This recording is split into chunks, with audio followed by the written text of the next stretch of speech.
শিবরাত্রির পূজা কেন রাত্রিতেই করা হয় এর পিছনে রয়েছে কিছু ধর্মীয় ও পৌরাণিক কারণ। চলুন সেগুলোই জানবো আজকের এই ভিডিওতে একের পর এক। নাম্বার 1, শিব ও পার্বতীর বিবাহ। শিবরাত্রির এই রাত্রিতেই শিব ও পার্বতীর বিবাহ সম্পন্ন হয়েছিল, তাই এই রাত্রিকে শুভ এবং শক্তিশালী মনে করা হয়। এই সময় শিব ও শক্তির মিলন ঘটে। নাম্বার 2, সমুদ্র মন্থন ও হলাহল বিষ।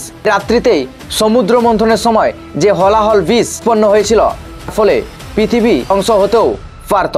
সেই সময় সমস্ত দেবতাগণ মহাদেবকে রাত্রিবেলায় স্মরণ করেছিল, থেকেই এই নিয়ম চলে আসছে। নাম্বার 3, তপস্যা ও আত্মজাগরণ। রাত্রি হলো তপস্যার সময়। এ সময় মন শান্ত থাকে, শিবের আরাধনা করা অনেক সহজ হয়। আর এই রাত্রিবেলায় জপ, উপবাস এবং ভক্তির মাধ্যমেই আত্মশুদ্ধি করা হয়, মোক্ষের পথে এগিয়ে নিয়ে যায়। নাম্বার 4, শক্তির প্রভাব।